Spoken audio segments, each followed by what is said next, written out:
realized that behind every complaint there is a dream? How can we let go of the complaint and follow the dream? Hello, my name is carme.salvador. I'm specialized in sustainable high-performance teams. And in this video, we are going to talk about the importance of identifying complaints, seeing their value, and from there, moving toward our dreams.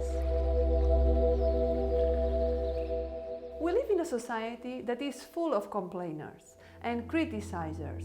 Everyone knows how to complain. This is easy and automatic. However, not everybody takes action because that would require a strength and risk-taking.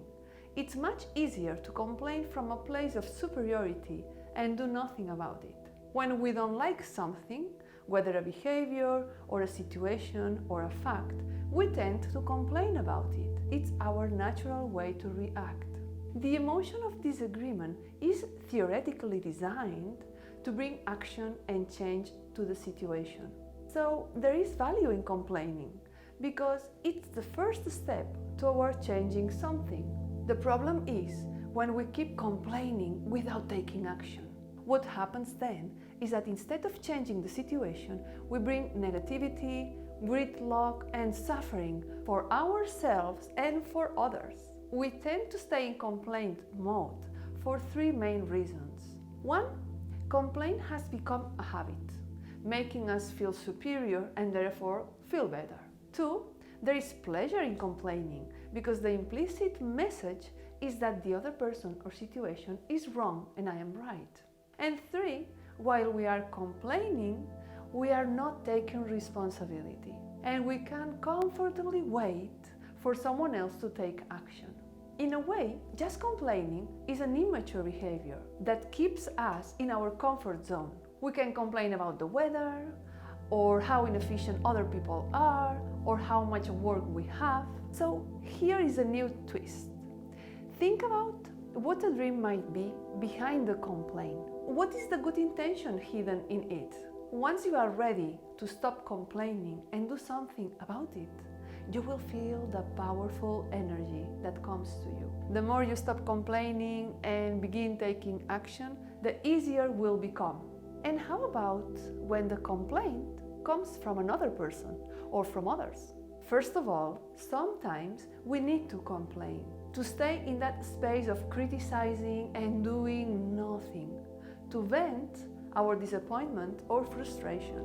It can be a way to recover emotionally, but it cannot last forever. The second step will be to explore what the dream is. You can even be grateful because something needs to be changed and therefore improved. You can ask open questions like, what do you really want? What would you like to have happen? What would the ideal situation be for you? And the last step is to invite the other person to take responsibility. Instead of them complaining about something that is outside of their area of influence, suggest they do something that is up to them. Here, it will help to champion the person or acknowledge them. And the last thing is to be patient with yourself and with others, because going from complaint to the dream is a process that requires time, energy, and a willingness to change. Now I have a question for you. Can you give me an example of a dream that is behind one of your complaints? You can leave your comments below. In the description of this video, you will find a sheet that describes the features of a 4-hour workshop about how to stop complaining and move to action in a fluent and skillful way. And if you are thinking about becoming a system coach, you will find a link to CRR, Center for Right Relationship. The school specialized worldwide in team coaching training. Have a nice day, and I'm looking forward to seeing you soon.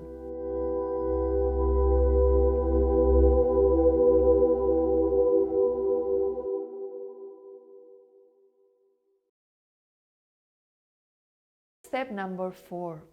Establish a relationship with your subpersonality by creating some agreements. For example, saying to your subpersonality that it can talk to you, but being clear that you are the one who is in charge. For a manager who has to deal with teams and individuals, It's going to be very important to know how to deal with their own inner team first. So here is my question for you.